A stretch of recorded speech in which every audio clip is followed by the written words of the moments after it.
Y'all got them PPP loans. Y'all better get y'all ass off of TikTok. They rounding the motherfuckers up again. They done arrested 5 of them, 4 of them out of Houston, another one out of Louisiana. Hey y'all, welcome back to the channel. Oh my goodness, y'all, these people's going to Giselle behind these PPP loans. Ain't you glad you didn't do it? Like, I mean, thank you, Lord. Because I ain't gonna lie, it was like, yeah, I won't. But no, you know, you gotta think things through. Let's watch some videos on some people that didn't think it through. Again, they done arrested 5 of them, 4 of them out of Houston, another one out of Louisiana. Y'all went out there and scammed them people out of their good goddamn money and thought they wasn't finna come for y'all asses. They got something to tell y'all. They had y'all fooled, huh? Bamboozled like a motherfucker. Oh yeah, don't worry about it. You don't have to pay it back. We're gonna cancel all that. Don't worry. You have nothing to worry about. Then boom, here come the indictments. Yep, y'all all up in the comments wanting to argue again. That's not true. You don't know what you talking about. You just hating. You mad cause you didn't get it?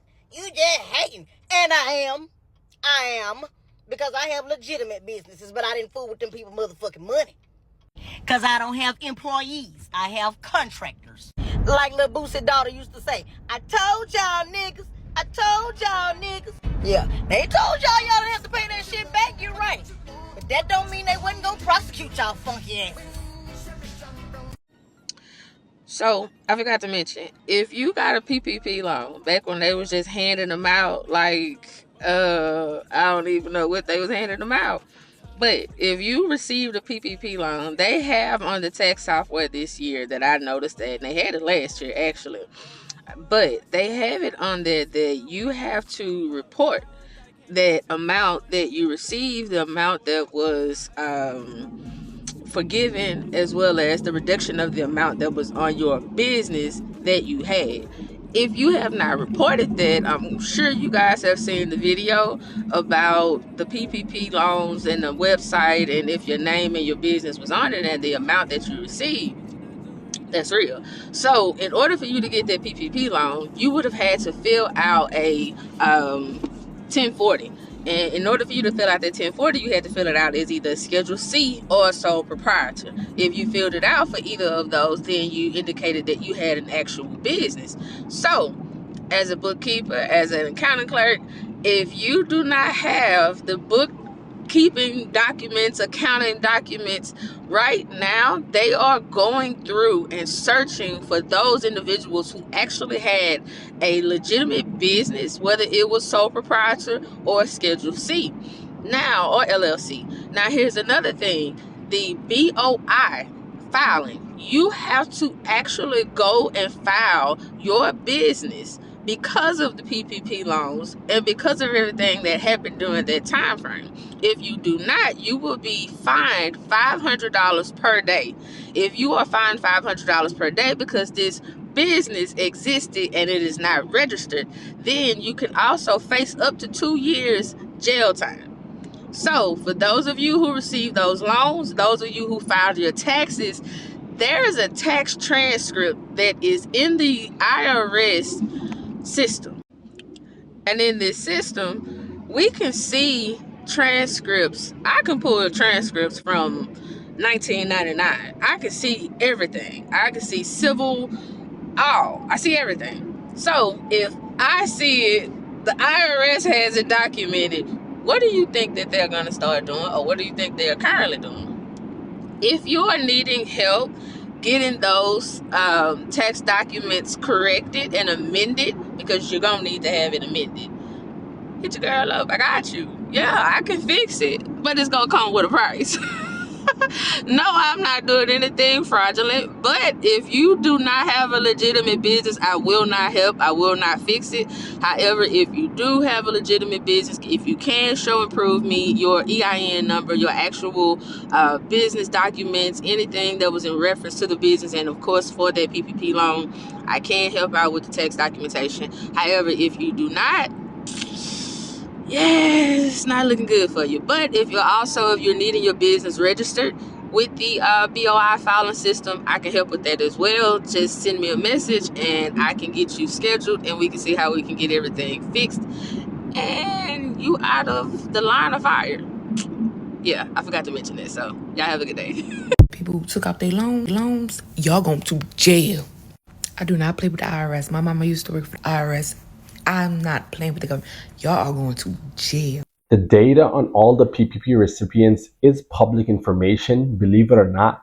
So there is no such thing as an arrest warrant list per se. It's more of a list of all the people that receive PPP. So that's what this girl is looking at. And so if you're on this list, there's nothing to be scared of if you've done things the right way. If you haven't done things the right way, then you have to be worried, because right now they're going hard on these PPP loan recipients who've committed fraud. The scary part about it is there's a 10-year statute of limitations. We're in just year 4, and they're already starting to do things very aggressively. So as it gets closer to the 10-year mark, they're going to get more and more aggressive. At the same time with PPP, they are looking at EIDL, they are looking at ERC, they are looking at FFCRA, they are looking at RRF. They are looking at all the programs because they're all basically connected to the IRS, connected to SBA. And so if one person's committing fraud in one place, they know they're committing fraud in another place, and they just connect the dots. Let me tell you what's also crazy. Some of these companies, these bad promoters that were promoting these programs and promising people to get the money, quick money, they're actually going after the companies, getting a database, the list of all the clients that company served, and then going after those specific people because they know that these companies were erroneously pushing claims and trying to get people money. So it's a really easy catch-all for the government to just go after the companies, and then they go after the clients. They just find them all in one shot. Website is like federalpay.org, something along those lines, public information. You can see all the PPP recipients. It's not an arrest warrant like everyone's saying, so you can relax. A lot of y'all did them PPP loans and y'all got caught, or y'all have to pay a fine, or y'all had to do time. And somebody turned y'all in that was close to y'all. Let's talk about it. A lot of y'all probably don't know this, but it's a website. Y'all can look up people's names, y'all can look up their business, and y'all can see how much money they got from the PPP loan. If y'all know it wasn't legit, a lot of those people was turning them folks in. And if those folks came after them and prosecuted them, those people that was close to them that turned them in got a reward. But a lot of y'all got caught because y'all ran your mouth too much. Y'all can't hold a secret. It's okay to hold some secrets. You don't got to tell your spouse everything. You don't got to tell your family everything, your mom and daddy, your best friend. Sometimes it's good to be secretive. When y'all be looking at them crime shows, who normally done did it? Yes, the person that was closest to them. Someone they knew. Y'all have horror stories of family and friends saying how people in the back, who was it normally from? It wasn't an enemy that they already knew. It was somebody that was close to them. They didn't even see it coming. It was somebody right up under their nose. Stop running your mouth so much, because you never know who's listening. That's why people be knowing too much about you. I didn't even think about that. The fact that it's your own people that's snitching on y'all. It be your own people. That's foul. That's foul on so many levels. Like, they probably gonna find out anyhow. But irregardless, like, for you to just go hit that report button, for you to pick up that phone or whatever it is y'all doing to go report these people, for you to take that extra step to do that, these people don't like you. Okay? Watch your inner circle and do, y'all, quit doing this shit. I don't, the government ain't giving out nothing for free. Okay? Oh my God. If you took out PPP loan during COVID, stop and watch this video. You are in big trouble. I just went to the quietest location of Chase that I normally go to check on my investments. I was checking on my stocks, seeing how my money is doing, because, you got to take care of your money, honey. You got to nurture it. And I was talking to my financial advisor, and there was just so much commotion in there. I mean, it was like insane. I was like, what's going on? This is like the quietest Chase ever. No one comes here. That's why I come here, because you guys know I hate people when people give me anxiety. And he told me the feds are here. I was like, huh? Like, it's like, yeah, those people that you're looking at, they're all feds. SBA? I was like, why? He's like, oh, they just subpoenaed us. Subpoenaed you for what? He's like, they subpoenaed us for people who took up PPP loan and deposited into their Chase account. We have to turn over their license, their account, and also like footages of when they deposited that money into their account. I was like, why now? Why are they coming for everybody now who took a PPP loan? He's like, because the economy is so bad. And the only way to turn an American economy around is free labor. And the only way free labor works is we send people to prison so they can work for free in federal prison. And so half of America is going to go to prison in the next 4 or 5 years. And they're going to be serving at least 10, 15 years in prison. Let me tell you guys, I keep telling you, do not commit fraud. Financial literacy allows you to bend the law. It allows you to twist it. It allows you to yank it around, but you never commit fraud. My dad growing up used to say to us, whenever the federal government or the government in general offers you free money, never take it. Because there's always stipulations and there's always a reason why they're offering that money. Never take it. Never take food stamps. Never take help from the government. Don't take handouts from the government ever. It's never free. Never. So I ask, like, what can people do to beat the charges? Like, what are they going to do? Is like, you need to call your accountant if you took a PPP loan and get that money, figure out a way to get that money, whatever money you took out, hand it to your accountant, have that accountant contact a lawyer on your behalf and start negotiating with the feds immediately on how you can pay it back. You have to pay that money back. Period. They're going to find out regardless if you had employees, if you used it to buy a car, if you used it to pay off debt especially, because they will find that easily. They're going to find out whatever you use that money for. And if it's not for your employees, because that's what it was for, you will be facing federal charges. Period. For them to subpoena JP Morgan, and come in there physically to collect evidence. So this is another PPP loan story. So here we got Kristen Benrick. She's 52 years old. So apparently Texas is not playing when it comes to these PPP loan. This lady had only took out $405,340. She's facing 45 years behind jail. She was indicted on 6 wire fraud charges. So as you can see, another PPP loan fraudster had more than 200,000 in loans, and that's who they're looking at. They're looking at the big fishes.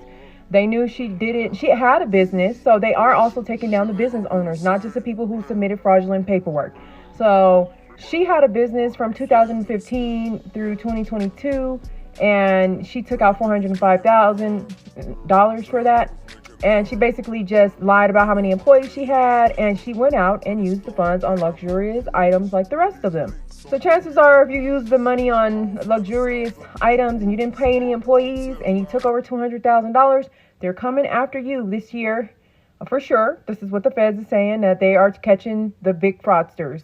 And then they'll get to the people who took lower, they got 20 years to catch these people. So they'll do that in the latter. And I don't know, she needs to contact the other people I did. This lady got 5 years and she took $6 million. So Texas don't seem like they're playing. Y'all drop a comment. They said she was out of Dallas, but then another article said she was from Houston. But this is her business. It's called Clearly Kristen. It's a jewelry business. And, she was an actual business owner. So the peace be with the people who didn't have a business at all and did this. So y'all drop a comment on what you think. All right, y'all made it to the end of the video. Again, I appreciate y'all. Please hit that subscribe button, y'all. I'm trying to get up there. Okay, y'all see that subscriber count? That 2K is nice, but can y'all give me the 3K, please? Thank you. I got one more story after this, and I'll see y'all in the next video. If y'all want to hear about her jail experience, actually going in jail, and the stuff that happened while she was there, just wait. I'll see y'all later. Someone told me to come on here and, a few people said talk about my jail experience, because it could help a lot of other people. And I'm just not too sure you guys are ready for the truth, right? Because so many people have this false narrative of what it is to be locked up. Again, I was locked up in Fulton County Jail. It was the worst experience in my life.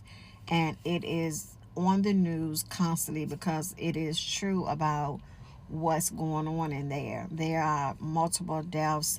There are a lot of deaths at one time. I actually was in the cell at one point where the guy died from bed bugs. We give each other complete hell. Inhumane. When I was in there, one of the girls one of my cellmates. We was in holding this time, and it's not even what you think. This was another holding part in the back where we was actually jailed. It was like 14 of us in there. We was laying on top of each other. We were scooted up together to try to get some body heat going. We were freezing, and we were stepping over each other. We, you know, if you know anything about being in jail, you know you have to, they have that little thing just to keep your behind it from showing, but you don't have any privacy. That means if you're peeing, change your pad, doing all that, everybody is in that together, right? And so what happened was we were in a section that was like a holding, but it was really like an old courthouse part because of the fact that the jail itself was overcrowded. So overcrowded, the jail population. This gives me PTSD, and I'm still traumatized by the experience. But I'm talking about it because I'm no longer on probation. All my fines and fees have been paid, and I am a free woman now. And for those who don't know my story, go back and look at my story because this is part 4, basically. But I'm just filling in some stuff because I'm gonna write the book because I'm a best-selling author. But anyway, so you know, it was overpopulated. So what happened was we were in part of the actual administration building on the courthouse side, where they had actually taken their doors off and made it sliding bars, you know. So we, you know, it was a lot, it was like benches in there that go around, because those were the places where you would sit and wait before it was your time to go to court, or you would be transferred over to go to court. But now they were actually made into holding cells. So it was just an open space, and we were all in there on mats, crowded in on mats. It was so packed that on the other side of us were men, right? And they were also jam packed in there like we were. And then in another section was another room was jam packed as well. So it was like, and it had like the big windows, so when people came by, you know, they could see you, because that's where the police officers came through. The sergeants, everybody. And then right on the one where I was at, right across was the administration office where like the captain sat, and it was where the phones were in and some different things like that, right? So we weren't in like a jail at that point. We were in the holding area, where, because the jails and stuff was too packed, and so they had to actually make room for the to transport us over. So we were in there, and the problem with that was that we actually, it was almost like a forgotten group, right? Because everybody had to go through that process when they came in, but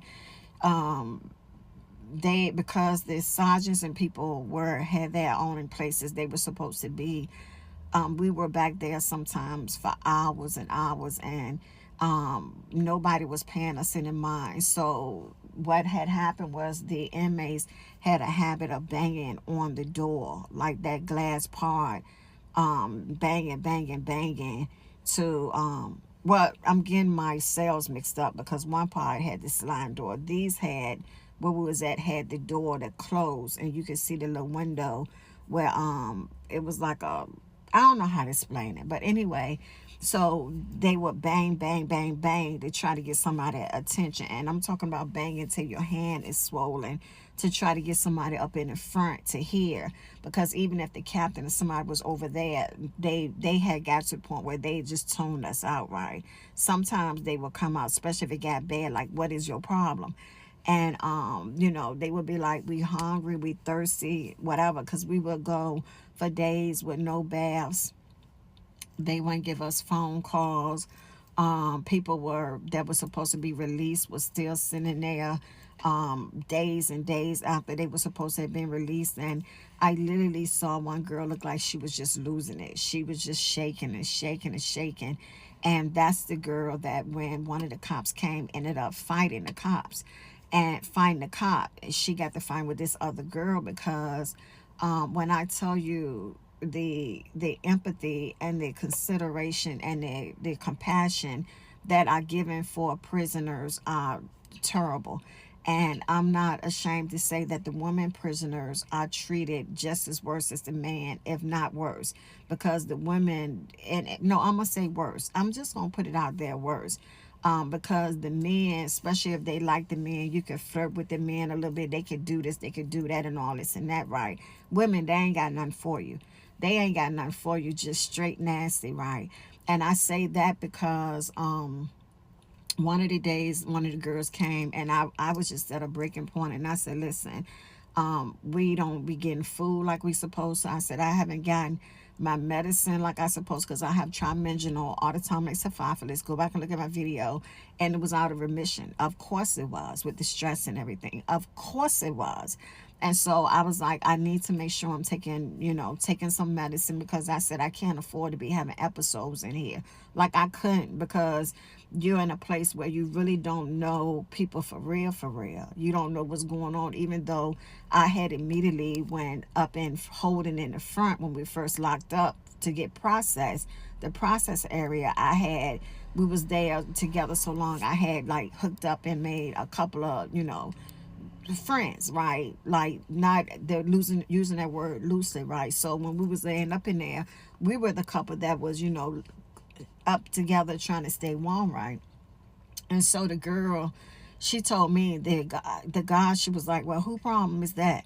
Because you put yourself in here. And I was like, you don't know my story, right? Like, and you try to be nice, because if you get on that bad side, they don't have to bring you nothing to eat. They don't have to do nothing. They just make life miserable. Like, miserable. Like, these people don't be in there to do their job. They be in there to follow the mandate of them or whatever, right? Like, they just, and one of the cops, and I know it to be true, because one of the cops told me, he said, in training, they are trained to treat black people different. Like, they are trained to be more aggressive and all this stuff. Like, it's like, yeah, it's like, what is in your food, But anyway, so she was saying this, and I said, well, I'm entitled to make a phone. She was like, you're not this. And I said, listen, I said, first of all, you could call me Dr. Michelle. I said, I know the law. I said, I took criminal justice undergrad. I said, I know what my rights are. And so she was looking at me, and I said, you don't have any clue why I'm in here. So so I was trying to be respectful, but then at the same time, it's like, yo, you need to go back to where you at, because you got this thing that you think that you better, because we on this other side, but you don't know why people in here, right? So every now and then you'll have a kind God or somebody to come through and like be an angel.